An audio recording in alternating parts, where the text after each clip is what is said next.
ദൈവനാമത്തിന് മഹത്വമുണ്ടാകട്ടെ. എല്ലാ പ്രിയപ്പെട്ട പ്രേക്ഷകർക്കും യേശുക്രിസ്തുവിന്റെ നാമത്തിൽ എൻ്റെ സ്നേഹവന്ദനം. വീണ്ടും ഒരു പ്രഭാതം കണ്ടുണരുവാൻ പരിശുദ്ധനായ കർത്താവ് നമുക്കെല്ലാവർക്കും നൽകിയ ഭാഗ്യത്തെ ഓർത്ത് ഞാൻ ദൈവത്തിന് സ്തോത്രം ചെയ്യുന്നു. ഇന്ന് ഈ പ്രഭാതത്തിൽ നമ്മുടെ ഈ ജാഗരണത്തിലേക്ക്, ഈ പ്രഭാത ജാഗരണ ശുശ്രൂഷയിലേക്ക് എല്ലാവരെയും ഞാൻ ഒരിക്കൽ കൂടെ സ്വാഗതം ചെയ്യുകയാണ്. ഇന്ന് നാം ചിന്തിക്കുവാൻ പോകുന്നത് യേശുവിനെ കുറിച്ച് സംസാരിച്ച് ക്രിസ്ത്യാനി ആനന്ദം പ്രതിഫലിപ്പിക്കുക. 2 കൊരിന്ത്യർ 1 അധ്യായം അതിന്റെ 3-4 വാക്യങ്ങളിൽ ഇപ്രകാരം പറയുന്നു: മനസ്സലിവുള്ള പിതാവും സർവാശ്വാസവും നൽകുന്ന ദൈവവുമായി നമ്മുടെ കർത്താവായ യേശു ക്രിസ്തുവിന്റെ പിതാവായ ദൈവം വാഴ്ത്തപ്പെട്ടവൻ. ദൈവം ഞങ്ങളെ ആശ്വസിപ്പിക്കുന്ന ആശ്വാസം കൊണ്ട് ഞങ്ങൾ യാതൊരു കഷ്ടത്തിലും ഉള്ളവരെ ആശ്വസിപ്പിക്കേണ്ടതിന് ഞങ്ങൾക്കുള്ള കഷ്ടത്തിലൊക്കെയും അവൻ ഞങ്ങളെ ആശ്വസിപ്പിക്കുന്നു. വളരെ മനോഹരമായ ഒരു വേദവാക്യമാണ് നാം ഇന്ന് പ്രഭാതത്തിൽ ധ്യാനിക്കുവാനായി നൽകപ്പെട്ടിരിക്കുന്നത്. നാം ഓരോരുത്തരും സുവിശേഷകന്മാരാണ്, അല്ലെങ്കിൽ ദൈവത്തിന് വേണ്ടി സുവിശേഷ വേല ചെയ്യുവാൻ വിളിക്കപ്പെട്ടവരാണ്. ആ വേല ചെയ്യുന്നവരായ നാം ഓരോരുത്തരും ദൈവവുമായി അഭേദ്യമായ ഒരു ബന്ധം ഉള്ളവരായിരിക്കണം എന്നത് വളരെ പ്രധാനപ്പെട്ട ഒരു കാര്യമാണ്. ദൈവത്തോട് അഭേദ്യമായ ഒരു ബന്ധം നമുക്കില്ലാതെ പോയാൽ നമുക്കൊരിക്കലും ഈ സുവിശേഷ വേലയിൽ മുന്നേറുവാനോ മറ്റുള്ളവർക്ക് നമ്മുടെ ശുശ്രൂഷ ഒരു ആശ്വാസപ്രദമായി തീരുവാനോ തക്കവണ്ണം ഇടയാകാതെ വരും. അതുകൊണ്ട് തന്നെ ഓരോ ശുശ്രൂഷകന്മാരും, ഓരോ പ്രിയപ്പെട്ട ദൈവത്തിന്റെ ജനവും ക്രിസ്തുവുമായി അഭേദ്യമായ ഒരു ബന്ധം ഉള്ളവരായിരിക്കണം എന്നതാണ് പ്രധാനപ്പെട്ട ഒരു ദൗത്യം, ഒരു പ്രതിബദ്ധത. അപ്രകാരം അഭേദ്യമായ ഒരു ബന്ധം ദൈവവുമായി നമുക്കുണ്ടെങ്കിൽ മാത്രമേ നമ്മുടെ വേല നമുക്ക് ആസ്വദിക്കുവാൻ തക്കവണ്ണം സാധിക്കുകയുള്ളൂ. നാം ചെയ്യുന്ന വേല അതൊരു പക്ഷേ സുവിശേഷ വേലയായിരിക്കാം, ഒരു ശുശ്രൂഷകനായിരിക്കാം, അല്ലെങ്കിൽ ഒരു സ്കൂളിലെ അധ്യാപകനോ മറ്റേതെങ്കിലും സ്ഥാപനങ്ങളിലോ മറ്റേതെങ്കിലും ജോലികളോ ഒക്കെ ചെയ്യുന്നവരായിരിക്കാം. നമുക്ക് ദൈവവുമായി അഭേദ്യമായ ഒരു ബന്ധമില്ലെങ്കിൽ നമ്മുടെ വേല നാം ഒരിക്കലും ആസ്വദിക്കുകയില്ല.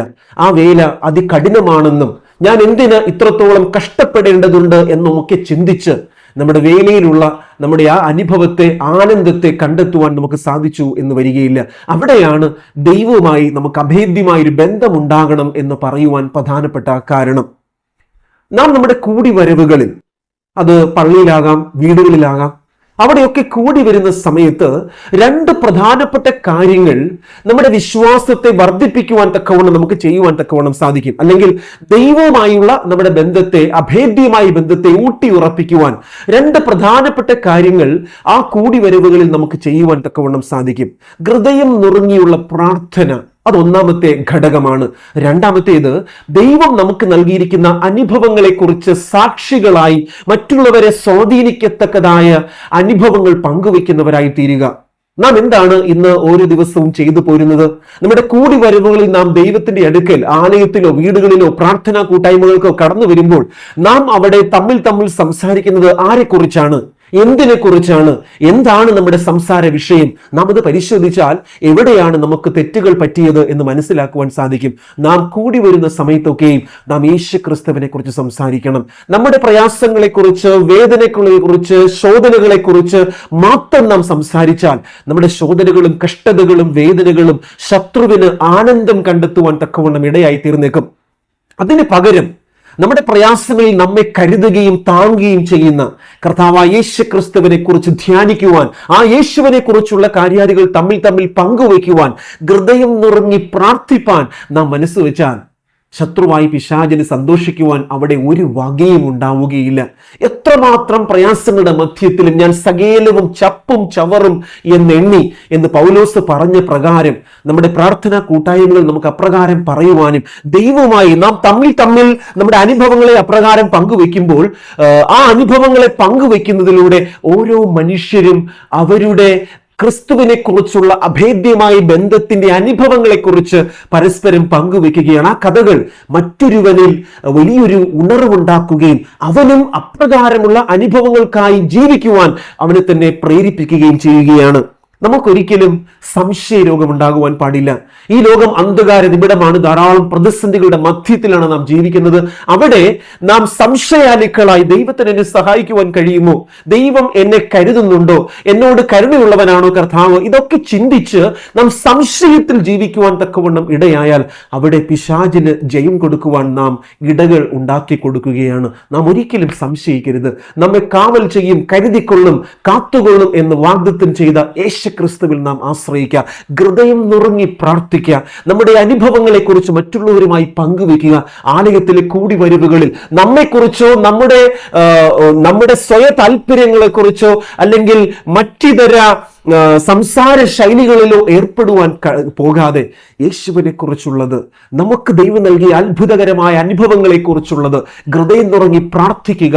ഇതൊക്കെ ചെയ്യുന്നതിലൂടെ നമുക്ക് തമ്മിൽ വളരുവാൻ തക്കവണ്ണം സാധിക്കും. എപ്പോഴും യേശുവിനെ കുറിച്ച് സംസാരിക്കുക.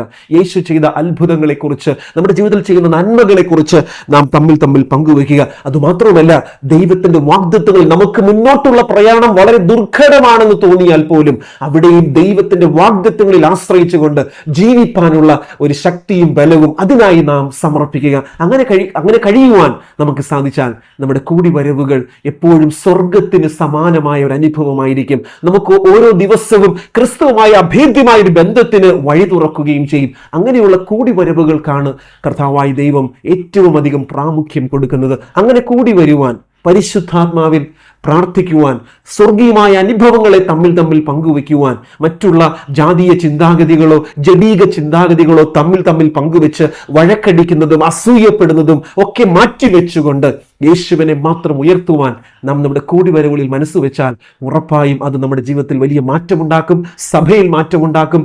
ദൈവം തന്റെ പ്രവൃത്തി ഈ ലോകത്തിൽ നിവർത്തിക്കുകയും ചെയ്യും. അങ്ങനെ ഒരു സമർപ്പണത്തിന് നമുക്കിന്ന് പകൽക്കാലം നമ്മെ തന്നെ സമർപ്പിക്കാം. യേശുവിനെ കുറിച്ച് സംസാരിക്കുന്നതിലൂടെ നാം ആനന്ദം കണ്ടെത്തുവാൻ നമുക്കതിലൂടെ ഇടയാവുകയും ചെയ്യും. അതിനായി ദൈവം നമ്മെ സഹായിക്കട്ടെ. നമുക്കൊരു നിമിഷം പ്രാർത്ഥിക്കാം.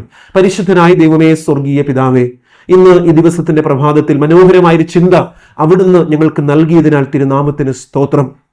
കർത്താവായ യേശുവിനെ കുറിച്ച് സംസാരിപ്പാൻ, അങ്ങനെ സംസാരിക്കുന്നതിൽ ആനന്ദം കണ്ടെത്തുവാൻ ഞങ്ങളെ അവിടുന്ന് ഇടയാക്കണമേ പിതാവേ. ഞങ്ങൾക്ക് പ്രയാസങ്ങളും വേദനകളും ഒക്കെയുണ്ട്, എങ്കിലും അതിന്റെ മധ്യത്തിലും യേശുവിനെ കുറിച്ച് സംസാരിപ്പാൻ, ദൈവം ചെയ്ത നന്മകളെ കുറിച്ച് സാക്ഷീകരിപ്പാൻ, കർത്താവുമായി അഭേദ്യമായ ഒരു ബന്ധമുള്ളവരായി രൂപാന്തരപ്പെടുവാൻ അവിടുന്ന് ഞങ്ങൾ എല്ലാവരെയും സഹായിക്കണമേ. ഇന്ന് ഈ പ്രഭാതത്തിൽ ഞങ്ങളുടെ ഈ ശുശ്രൂഷയിൽ പങ്കെടുക്കുന്ന എല്ലാവരെയും കർത്താവ് അനുഗ്രഹിക്കണം. എല്ലാവർക്കും അഭേദ്യമായൊരു ബന്ധം കർത്താവായി ദൈവവുമായിട്ട് ഉണ്ടാകുവാൻ, അങ്ങനെ ആ വലിയ സന്തോഷം അവരുടെ സംസാരത്തിലൂടെ വെളിപ്പെടുവാൻ, അനേകർ മാനസാന്തരപ്പെടുവാൻ, വലിയ ഉണർവുണ്ടാകുവാൻ, കർത്താവിന്റെ ജനം എഴുന്നേൽക്കുവാൻ അവിടുന്ന് ഇടയാക്കണമേ. പ്രാർത്ഥന കേട്ട കൃപയ്ക്കായി സ്തോത്രം.